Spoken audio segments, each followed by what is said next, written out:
नमस्कार, स्वागत है आपका हमारे चैनल लिपिकार बाय सुरेश वायकवार पर। हमारा ये प्रयास है कि श्रीमद् भगवद गीता को जन जन तक आसान और सुलभ भाषा में उपलब्ध करवाएं। इसीलिए हम आपके लिए लेकर आए हैं गीता के संस्कृत श्लोकों का शब्दशः हिंदी कवितामय अनुवाद, जिसके लिए आपसे अनुरोध है कि आप हमारे चैनल लिपिकार बाय सुरेश वायकवार को कृपया जरूर सब्सक्राइब करें और हर नए एपिसोड की अपडेट हेतु बेल आइकॉन दबाना ना भूलें। तो आइए शुरू करते हैं संजय श्रुत गीता।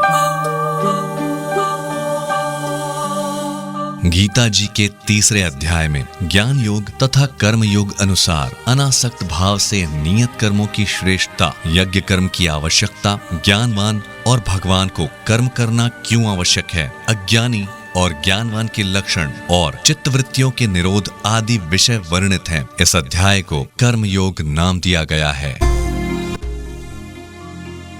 तृतीय अध्याय। अर्जुन उवाच, हे माधव, यदि कर्म से ज्ञान मार्ग है श्रेष्ठ, क्यों मुझे कहते कर्म कर। कर्म नहीं यदि श्रेष्ठ, मिले जुले तुम वचन हो कहते। बुद्धि को मेरी मोहित करते, एक बात निश्चित कर कहिए, जिससे हो कल्याण वो कहिए।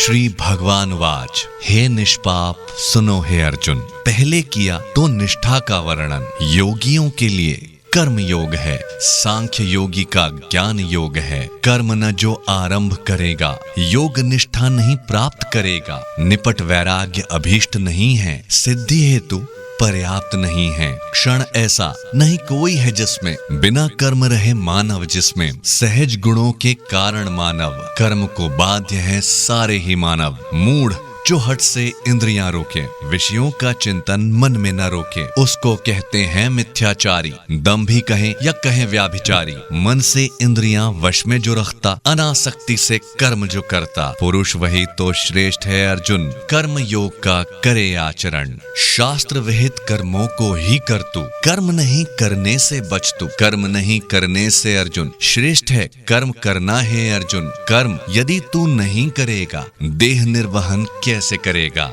यज्ञ निमित्त कर्मों को छोड़कर कर्म जो करता यज्ञ से कमतर। यज्ञ आदि जो कर्म न करता, फलतः मानव कर्म से बंधता। हे अर्जुन, आसक्ति त्याग कर, यज्ञ निमित्त कर्तव्य कर्म कर।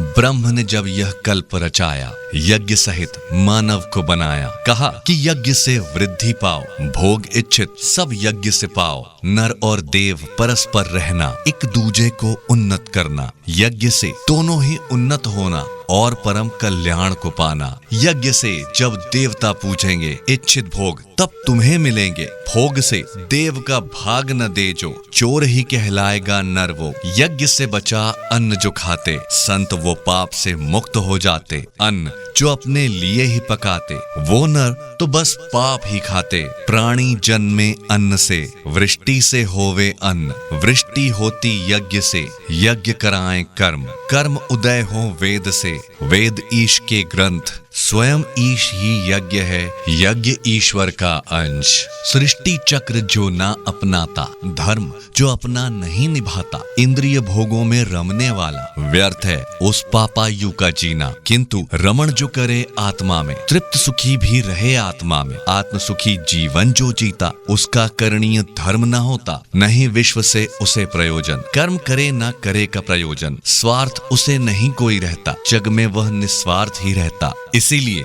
आसक्ति को त्याग तू, भली भांति कर्तव्य ही कर तू। मोह रहित जो कर्म करेगा, परमात्मा उसको ही मिलेगा। जनकादि ने सिद्धि पाई थी, अनासक्ति कर्मों से पाई थी। लोक कल्याण के लिए हे अर्जुन उचित है कर्म करे तू अर्जुन। श्रेष्ठ पुरुष जो करते आचरण, करे अनुसरण अन्य प्रजागण। उत्तम जन जो रखते उदाहरण, उसी दिशा में चलता जन जन। तो ये थी हमारी आज की प्रस्तुति। आगामी अंक जरूर सुनिएगा। तब तक के लिए जय श्री कृष्णा।